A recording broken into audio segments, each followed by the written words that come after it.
ഒരു യന്ത്രം അഥവാ മെഷീൻ അതിന് സ്വപ്നം കാണാൻ കഴിയുമോ? അതിന് ആത്മാവുണ്ടാകുമോ? നമുക്ക് ചുറ്റും വളർന്നു വരുന്ന ഈ കൃത്രിമ ബുദ്ധികൾക്ക് ബോധമുണ്ടാകുമോ? നാം ഇന്ന് കാണുന്നു എഐയും ബോധവും തമ്മിലുള്ള ബന്ധം. എല്ലാവർക്കും റോംബസ് സയൻസിലേക്ക് സ്വാഗതം. കാലങ്ങളായി ഈ ബോധം അഥവാ കോൺഷ്യസ്നെസ് എന്നത് സചേതന വസ്തുക്കളുമായി ബന്ധപ്പെട്ട ഒരു വിഷയം മാത്രമായിരുന്നു. ഫിലോസഫേഴ്സും ശാസ്ത്രജ്ഞന്മാരും എല്ലാം തന്നെ ഇക്കാര്യം ചർച്ച ചെയ്യാറുണ്ട്. വളരെ അതിസങ്കീർണമായ ഒരു സംഗതിയാണ് ബോധം അഥവാ കോൺഷ്യസ്നെസ്. ഈ ആർട്ടിഫിഷ്യൽ ഇൻ്റലിജൻസിൻ്റെ വരവോടുകൂടി ഒരു ചോദ്യം ഇപ്പം ആവിർഭവിച്ചിരിക്കുകയാണ്. കൃത്രിമ ബുദ്ധിക്ക് ബോധമുണ്ടാകുമോ? ഈ ചോദ്യത്തിന് ഉത്തരം കണ്ടെത്തുകയാണ് ഇന്നത്തെ ഈ വീഡിയോയിലൂടെ. ആദ്യം ഞാൻ എന്താണ് ബോധം എന്ന് നിർവചിക്കാം. ബോധം എന്നത് ഒരു ജീവനുള്ള വസ്തുവിന് അതിനെക്കുറിച്ചും അതിൻ്റെ ചുറ്റുപാടുകളെക്കുറിച്ചുമുള്ള അവബോധമാണ്, അവയർനെസ്. നിങ്ങൾ നല്ലൊരു ചോക്ലേറ്റ് കഴിക്കുമ്പോൾ നിങ്ങൾക്ക് അനുഭവിക്കാൻ കഴിയുന്ന ആ മധുരം, നിങ്ങളൊരു റോസാപ്പൂവിനെ കാണുമ്പോൾ നിങ്ങൾക്ക് അനുഭവിക്കാൻ കഴിയുന്ന ആ നിറം, നിങ്ങളെ സൂചി കൊണ്ട് കുത്തുമ്പോൾ നിങ്ങൾക്ക് അനുഭവപ്പെടുന്ന ഒരു വേദന, നിങ്ങളുടെ മക്കളെ നിങ്ങൾ കെട്ടിപ്പിടിക്കുമ്പോൾ നിങ്ങൾക്ക് ലഭിക്കുന്ന ആ ഒരു സന്തോഷം അല്ലെങ്കിൽ ആ ഒരു അനുഭവം, ഇവയെല്ലാം തന്നെ ബോധം ഉള്ളതുകൊണ്ട് ഉണ്ടാകുന്നതാണ്. ബോധത്തെക്കുറിച്ച് പറയുമ്പോൾ നാം രണ്ട് കാര്യങ്ങൾ സംസാരിക്കണം. അതിലൊന്ന് ക്വാളിയ, മറ്റൊന്ന് സെൻറ്റിയൻസ്. ആദ്യം ഞാൻ ക്വാളിയെക്കുറിച്ച് സംസാരിക്കാം. എന്താണ് ക്വാളിയ? ഒരു പ്രത്യേക അനുഭവം, അത് നിറമായിക്കൊള്ളട്ടെ, മധുരമായിക്കൊള്ളട്ടെ, വേദന ആയിക്കൊള്ളട്ടെ, അത് എങ്ങനെ ഇരിക്കും എന്നതിനെ കുറിക്കുന്നതാണ് ഈ ക്വാളിയ. നിങ്ങളൊരു ചുവന്ന റോസാപ്പൂവിനെ കാണുമ്പോൾ നിങ്ങൾക്ക് അനുഭവപ്പെടുന്ന ആ ചുവപ്പ് നിറം, അതാണ് ക്വാളിയ കൊണ്ട് ഉദ്ദേശിക്കുന്നത്. ഈ ക്വാളിയ തികച്ചും വ്യക്തിനിഷ്ഠമാണ്. നിങ്ങൾ കാണുന്ന ചുവപ്പ് നിറം തന്നെ ആയിരിക്കണമെന്നില്ല, ആ അനുഭവം തന്നെ ആയിരിക്കണമെന്നില്ല ഇതേ റോസാപ്പൂ മറ്റൊരാൾ കാണുമ്പോൾ. അതുകൊണ്ട് തികച്ചും വ്യക്തിനിഷ്ഠമായ ഒന്നാണ് ക്വാളിയ എന്നത്. ഈ സെൻസറി പെർസെപ്ഷൻ്റെ ആത്മനിഷ്ഠാപരവും ഗുണപരവുമായ ഒരു സ്വഭാവ സവിശേഷതയാണ് ക്വാളിയ എന്നതുകൊണ്ട് ഉദ്ദേശിക്കുന്നത്. ക്വാളിയയെക്കുറിച്ചുള്ള പ്രധാന വാദം എന്നത് അത് നമുക്ക് വാക്കാൽ വിശദീകരിക്കാൻ കഴിയില്ല. മറ്റൊന്ന്, അത് എവിടെ നിന്നാണ് ഉത്ഭവിക്കുന്നതെന്ന് നമുക്ക് പറയാനും കഴിയില്ല. അതായത് തലച്ചോറിലെ ഏതെങ്കിലും ഒരു പ്രക്രിയയുടെ ഫലമായിട്ടുണ്ടാകുന്നതാണ് എന്ന് ലഘൂകരിക്കാനും അസാധ്യമാണ്. ബോധത്തിൻ്റെ കഠിനമായ പ്രശ്നം, ഹാർഡ് പ്രോബ്ലം ഓഫ് കോൺഷ്യസ്നെസ് എന്നാണ് ഇതിനെ വിളിക്കുന്നത്. ഇനി സെൻറ്റിയൻസ്. എന്താണ് സെൻറ്റിയൻസ്? നമുക്ക് അനുഭവിക്കാനുള്ള കഴിവ്, അതിനെ വിളിക്കുന്ന പേരാണ് സെൻറ്റിയൻസ്. അതായത് സംവേദനക്ഷമത എന്ന് പറയും. സെൻറ്റിയൻസ് നമുക്ക് ലഭിക്കണമെങ്കിൽ നമുക്ക് സെൻസറി പെർസെപ്ഷൻ ആവശ്യമുണ്ട്. സെൻസറി പെർസെപ്ഷൻ ഉണ്ട് എന്നുള്ളത് കൊണ്ട് സെൻറ്റിയൻസ് ലഭിക്കണമെന്നില്ല. ഉദാഹരണമായിട്ട് സസ്യങ്ങൾക്ക് സെൻസറി പെർസെപ്ഷൻ ഉണ്ട്. പ്രകാശം എവിടെയുണ്ടോ ആ സ്ഥലത്തേക്ക് അത് വളഞ്ഞു പോകും. പക്ഷേ അവയ്ക്ക് സെൻറ്റിയൻസ് ഇല്ല. കാരണം അതതിന് ഫീൽ ചെയ്യില്ല. അതാണ് എൻ്റെ ഒരു പ്രശ്നം. സെൻസറി പെർസെപ്ഷൻ ഉണ്ടെങ്കിൽ മാത്രമേ നമുക്ക് സെൻറ്റിയൻസ് അനുഭവിക്കാൻ കഴിയൂ. ഒരു വസ്തുവിൻ്റെ റെഡ്നെസ് ഓഫ് റെഡ് ഞാൻ അനുഭവിക്കുന്ന പോലെ ആയിരിക്കില്ല മറ്റൊരാൾ അനുഭവിക്കുന്നത്. അതുപോലെ തന്നെ ഒരു വസ്തുവിൻ്റെ മധുരം, ഒരു കേക്ക് തന്നു കഴിഞ്ഞാൽ രണ്ടുപേർക്കും മധുരം ഉണ്ടായിരിക്കാം, പക്ഷേ ഒരാൾക്ക് ലഭിക്കുന്ന മധുരം പോലെ ആയിരിക്കണമെന്നില്ല മറ്റൊരാളുടെ മധുരം. ആ വ്യത്യാസത്തെയാണ് നാം ക്വാളിയ കൊണ്ട് ഉദ്ദേശിക്കുന്നത്. ഞാൻ പറഞ്ഞു, സെൻറ്റിയൻസ് എന്ന് പറയുന്നത് അനുഭവിക്കാനുള്ള ഒരു ജീവിയുടെ കഴിവാണ്. അതുകൊണ്ട് തന്നെ ഇതിന് ധാർമ്മികപരമായ ഒരു വശം കൂടെയുണ്ട്. അതായത് സെൻറ്റിയൻസ് ഉള്ള ജീവജാലങ്ങളെ നമ്മൾ ഉപദ്രവിക്കാൻ പാടില്ല. ഉദാഹരണം, ഒരു നായ നിങ്ങൾ കല്ലെടുത്തെറിയുന്നു, എറിഞ്ഞാൽ അത് കരയും. അത് കരയാൻ കാരണം അതിന് സെൻറ്റിയൻസ് ഉണ്ട്, അതിന് വേദന എന്ന് പറയുന്ന ഒരു അനുഭവമുണ്ട്. അപ്പോൾ അതായത് അതിന് ഇത് രണ്ടും കൂടെ ചേർന്നാൽ ബോധം എന്ന് നമ്മൾ പറയും. സെൻറ്റിയൻസ് ഉള്ള ജീവികളെ നാം ഒരു കാരണവശാലും വേദനിപ്പിക്കാൻ പാടില്ല. അതാണ് ഇതിൻ്റെ ധാർമ്മികമായ ഒരു വശം. What is the biological origin of consciousness? കാലങ്ങളായിട്ട് ശാസ്ത്രജ്ഞന്മാർ വളരെയധികം ഗവേഷണം നടത്തുന്ന ഒരു മേഖലയാണിത്. എവിടെ നിന്നാണ് ഈ ബോധം ഉണ്ടാകുന്നത്? തലച്ചോറിൻ്റെ ഏത് ഭാഗത്താണ് ബോധം ഉൽപ്പാദിപ്പിക്കപ്പെടുന്നത്? ഇതിന് ഉത്തരം ഇപ്പോഴും കണ്ടെത്തിയിട്ടില്ല. പലരും പറയുന്നത് ഇങ്ങനെയാണ്: തലച്ചോറിൽ കോടാനുകോടി ന്യൂറോണുകൾ തമ്മിൽ കെട്ടുപിണഞ്ഞു കിടക്കുന്നു.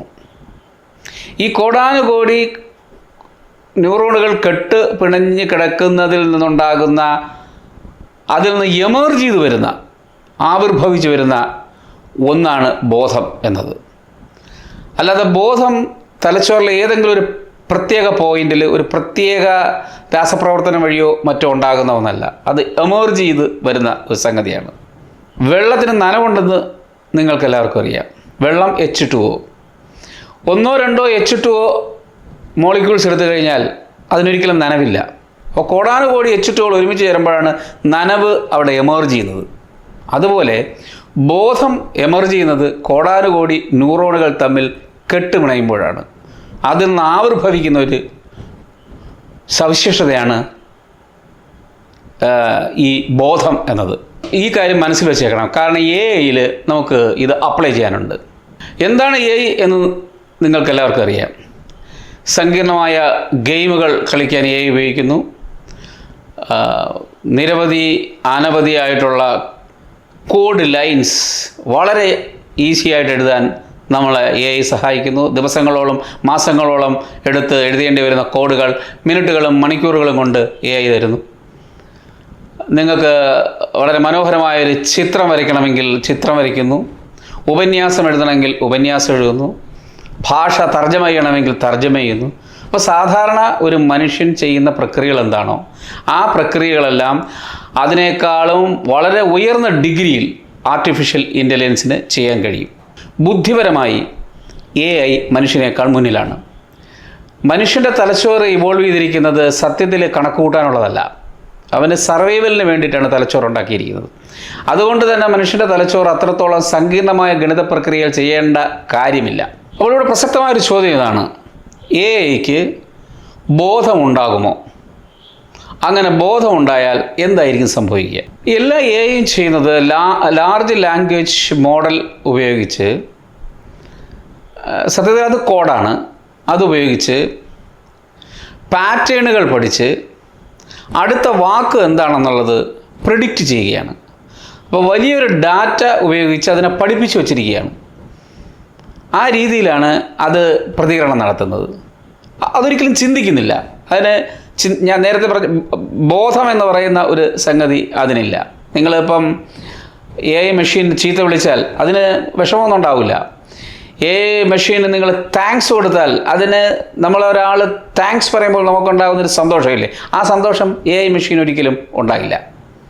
അതായത് ആന്തരിക അനുഭവത്തിൻ്റെ ഒരു അഭാവം ഇവയ്ക്കുണ്ട്. ChatGPT നല്ല കവിതകൾ എഴുതും, ChatGPT നല്ല ലേഖനങ്ങൾ എഴുതും, അത് നല്ല പടം വരയ്ക്കും. പക്ഷെ നമ്മളൊരു പടം വരയ്ക്കുകയോ നമ്മളൊരു കവിത എഴുതുകയോ ചെയ്താൽ നമുക്കത് ആസ്വദിക്കാൻ കഴിയും, മറ്റേയാളെ ചൊല്ലിക്കേൾപ്പിച്ച് അയാൾക്കും അത് ആസ്വദിക്കാൻ കഴിയും. പക്ഷേ ഈ ആർട്ടിഫിഷ്യൽ ഇൻ്റലിജൻസ് വഴി ഉണ്ടാകുന്ന കവിത നമുക്ക് ആസ്വദിക്കാൻ കഴിയും, പക്ഷേ ആ മെഷീൻ ആസ്വദിക്കാൻ കഴിയില്ല. അവിടെ അവയ്ക്ക് ബോധമില്ല എന്നതാണ് കാരണം. ഇനി അങ്ങനെയുള്ള AI-ക്ക് ഒരു കാലത്ത് ബോധം വന്നാലോ? വന്നുകൂടുകയില്ല. ഏതായാലും നിലവിൽ AI-ക്ക് ബോധമില്ല. പക്ഷെ ഭാവിയിൽ വന്നുകൂടാ ഇല്ല എന്ന് കരുതുന്ന ആൾക്കാരുണ്ട്. ഒരിക്കലും അങ്ങനൊരു സംഭവം നടക്കില്ല എന്ന് കരുതുന്നവരുമുണ്ട്. കോംപ്ലക്സിറ്റി ത്രെഷോൾഡ് അഥവാ എമർജൻസ്. മനുഷ്യൻ്റെ തലച്ചോറിലെ ന്യൂറോണുകളെ റെപ്ലിക്കേറ്റ് ചെയ്തിട്ടാണ് പല ന്യൂറൽ നെറ്റ്വർക്കുകൾ ഉപയോഗിച്ച് ഈ ആർട്ടിഫിഷ്യൽ ഇൻ്റലിജൻസ് ഉണ്ടാക്കിയെടുത്തിരിക്കുന്നത്. പക്ഷെ മനുഷ്യൻ്റെ തലച്ചോറിനകത്തുള്ള ന്യൂറൽ നെറ്റ്വർക്കിൻ്റെ അത്രത്തോളമുള്ള എണ്ണം ന്യൂറൽ നെറ്റ്വർക്കുകൾ നമ്മൾ ഉണ്ടാക്കിയിട്ടില്ല. അപ്പോൾ പ്രോസസ്സറുകളാണ് ഇവയെല്ലാം തന്നെ. മെഷീനുകൾക്ക് ഹൈ പ്രോസസ്സിംഗ് പവറും മനുഷ്യൻ്റെ തലച്ചോറിന് സമാനമായ ന്യൂറൽ നെറ്റ്വർക്കുകളും സൃഷ്ടിക്കാൻ കഴിഞ്ഞാൽ അതിൽ നിന്ന് എമർജ് ചെയ്ത് വരുന്നൊരു പ്രോപ്പർട്ടിയായി ബോധം മാറാം. മറ്റൊന്നുള്ളത് സിമുലേഷൻ ഹൈപ്പോത്തിസിസ് ആണ്. ബോധം പ്രത്യേകിച്ച് സൃഷ്ടിക്കേണ്ട, മറിച്ച് മനുഷ്യൻ്റെ മനസ്സിലെ ബോധത്തെ മാപ്പ് ചെയ്ത് ആ മാപ്പ് ചെയ്ത ബോധം നമ്മൾ ആർട്ടിഫിഷ്യൽ ഇൻ്റലിജൻസിന് നൽകുകയാണെങ്കിൽ ആ മെഷീന് ബോധം ലഭിക്കാം. ഇതാണ് വേറൊരു തിയറി. അതിനെ വിളിക്കുന്ന പേരാണ് സിമുലേഷൻ ഹൈപ്പോത്തിസിസ് അഥവാ ഹോൾ ബ്രെയിൻ എമ്യുലേഷൻ. അപ്പോൾ അങ്ങനെ അപ്ലോഡ് ചെയ്യണമെങ്കിൽ ആദ്യം മനുഷ്യൻ്റെ തലച്ചോറിനകത്തുള്ള ബോധം എങ്ങനെ പകർത്താമെന്ന് മനസ്സിലാക്കണം. മനുഷ്യൻ്റെ തലച്ചോറ് ഇപ്പോഴും പിടികിട്ടാത്ത അതിസങ്കീർണമായ ഒന്നാണ്. അതുകൊണ്ട് തന്നെ ഈ പറഞ്ഞ കാര്യങ്ങൾ സാധ്യമാകുമോ എന്നുള്ളതിന് യാതൊരു ഉറപ്പുമില്ല. ഇനി ഒരു നിമിഷം എഐക്ക് ബോധം വന്നു നിങ്ങൾ സങ്കല്പിക്കുക. ബോധമുള്ള എഐയും മനുഷ്യനും തമ്മിൽ പ്രത്യേകിച്ച് വ്യത്യാസങ്ങൾ കാണില്ല. അപ്പോൾ മനുഷ്യന് എന്തെല്ലാം ധാർമ്മികമായ അവകാശങ്ങളുണ്ടോ ആ അവകാശങ്ങളെല്ലാം തന്നെ ഈ എഐക്കുണ്ട്. അപ്പോൾ അവനോട് ചോദിക്കാതെ അവൻ ഓഫ് ചെയ്യാനോ ഓൺ ചെയ്യാനോ പാടില്ല. അതിന് സ്വാതന്ത്ര്യത്തിന് അവകാശമുണ്ട്. ഈ എഐ മെഷീനെ ഒരു വ്യക്തിയായിട്ട് തന്നെ നമ്മളതിന് കണക്കാക്കണം. അപ്പോൾ അതിന് വേണ്ട പ്രത്യേക നിയമങ്ങൾ കൊണ്ടുവരേണ്ടി വരും. അപ്പോൾ ചുരുക്കി പറഞ്ഞാൽ വളരെ സങ്കീർണമായ ഒരു സംഗതിയാണ് എഐക്ക് ബോധം വയ്ക്കുക എന്ന് പറയുന്നത്. ഏതായാലും അടുത്ത കാലത്തൊന്നും നടക്കാനുള്ള സാധ്യതയില്ല. പക്ഷേ ശാസ്ത്ര സമൂഹം ഇപ്പോഴും പ്രതീക്ഷയിലാണ്. എഐയുടെ ബോധത്തെക്കുറിച്ചുള്ള ചോദ്യം ഈ കാലഘട്ടത്തിലെ ആവേശം നൽകുന്നതും ഒപ്പം ഭയപ്പെടുത്തുന്നതുമായ ഒന്നാണ്. ആർട്ടിഫിഷ്യൽ ഇൻ്റലിജൻസും കോൺഷ്യസ്നെസ്സും എന്ന വിഷയത്തെക്കുറിച്ചുള്ള എൻ്റെ വീഡിയോ ഇപ്പോൾ ഇവിടെ അവസാനിക്കുകയാണ്. കമൻറ്റ് ബോക്സിൽ കമൻറ്റ് ചെയ്യുക. കഴിയുമെങ്കിൽ നിങ്ങൾ ഈ വീഡിയോ ഷെയർ ചെയ്യുക. അപ്പോൾ അടുത്ത വീഡിയോയുമായി കാണുന്നവരെ നന്ദി, നമസ്കാരം. Thank you.